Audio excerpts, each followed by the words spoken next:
अब हम लोग क्वेश्चन नंबर 3 सॉल्व करेंगे। क्वेश्चन नंबर 3 क्या है देखिए, उस समांतर श्रेणी के पहले 51 पदों का योग ज्ञात कीजिए जिसका दूसरा पद 14 और तीसरा पद 18 है। तो जो दिया है उसको पहले लिखेंगे। तो यहाँ पर लिखेंगे दिया है ये समांतर ये श्रेणी है ना के या का है ना दूसरा पद A2 ये देखिए A2। तो A2 बराबर कितना है देखिए, तो A2 बराबर है 14 तथा तीसरा पद ये देखिए तीसरा पद क्या बोलेंगे A3 बराबर कितना है ये 18 है ये देखिए। तो क्या लिखे हम, दिया है समांतर श्रेणी के दूसरा पद A2 बराबर 14 तथा तीसरा पद A3 बराबर 18 है। और यहाँ पर पदों की संख्या n कितना है देखिए 51 है, ये भी हमको दिया है। अब क्या ज्ञात करने को बोल रहा है देखिए, तो हमको बोल रहा है 51 पदों का योगफल।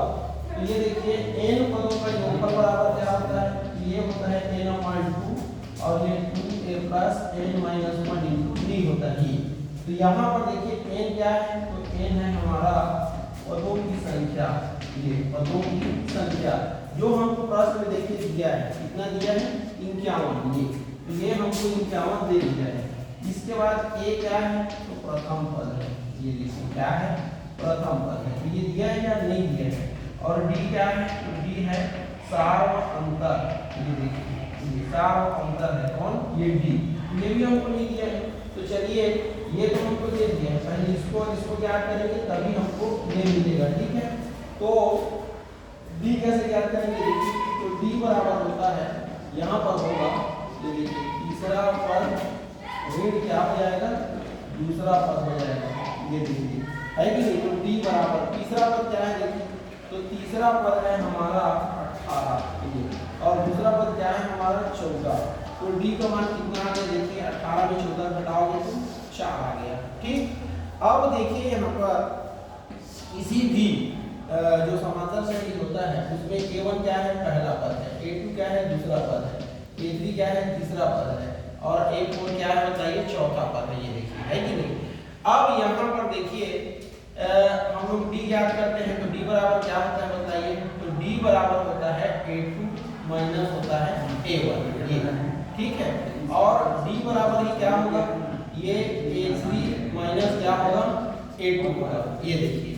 और आगे और करेंगे तो मतलब बाद वाले पद पहले वाले पद क्या करते हैं घटाते हैं, है कि नहीं। अब हमको क्या चाहिए, तो हमको प्रथम पद चाहिए a।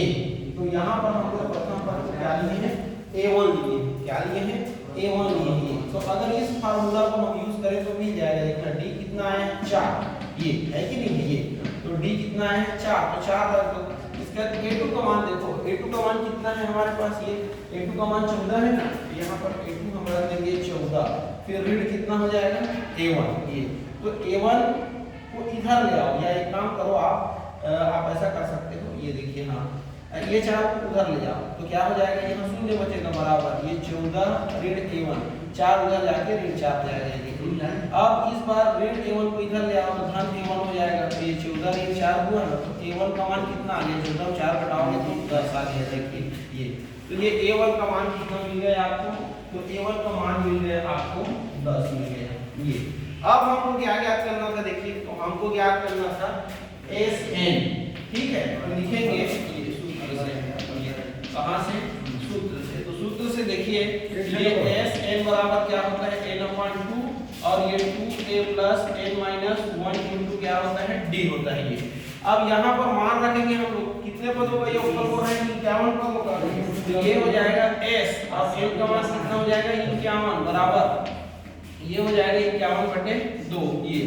अब 2 गुणा a क्या है A1 है हमारा, ये a ही A1 है, तो इसका मान कितना है 10, तो ये रख देंगे 10 धन n का मान कितना है 51 ऋण 1 और d का मान कितना है, तो d का मान देखिए यहाँ पर आया है, d का मान है 4 ये, ठीक। अब इसको हम लोग क्या करेंगे सॉल्व करेंगे ये वाले को। तो चलिए इसको हम लोग सॉल्व करते हैं। तो यहाँ पर हम लोग सॉल्व कर सकते हैं, अब इसकी जरूरत नहीं है, इसको हम लोग मिटा सकते हैं ये, ठीक। तो चलिए इसको सॉल्व करते हैं। तो क्या हो जाएगा देखिए s ये 51 इज इक्वल ये 51/2, तो ये 51/2 इसको रहने दीजिए अब देखिए 2 दमन कितना हो जाएगा, तो ये हो जाएगा 20 ये। फिर धन का धन, ये 51 में घटाओगे कितना आएगा, 50 आएगा ये, ठीक है ना। फिर गुणा कितना है, 4 है ये। अब s 51 बराबर ये 51/2 ये हो जाएगा 20 और 50 से कितना होता है, तो 50 से होता है 200 ये। तो s 51 बराबर क्या हो जाएगा, देखिए 51/2 इसको जोड़ोगे तो ये हो जाएगा 220। तो ये s 51 मतलब 51 पदों का योगफल बराबर क्या हो जाएगा, 51/2 गुणा 220। तो 2 एकम 2 एकम 2 एकम 2 शून्य, तो 51 पदों का योगफल आ गया ये 51 गुणा कितना 110। अब इसका आप गुणा करोगे, किसका गुणा करोगे आप देखिए यहाँ पर कर लेते हैं ये 110 ये गुणा 51 करोगे आप, तो 1 शून्य शून्य 1 एकम 1 1 एकम 1, फिर 5 शून्य शून्य 5 एकम 5 5 एकम 5 शून्य 1 6 और ये 5। तो कितना आया, ये 51 पदों का योगफल आया, ये दोनों का गुणा करने से कितना आ रहा है 5610। तो यही हमारा क्या हो जाएगा, आंसर हो जाएगा। ये देखिए यही हमारा आंसर हो जाएगा। क्या बोला था, समांतर श्रेणी के पहले 51 पदों का योग याद कीजिए। तो ये समांतर श्रेणी के 51 पदों का योगफल है। तो अलग से भी लिख सकते हैं कि ये s बराबर कितना आया 5610, यही हमारा आंसर हो जाएगा। ठीक, तो ऐसे हमको क्या करना है, सॉल्व करना है। ठीक है, काट दूं सर।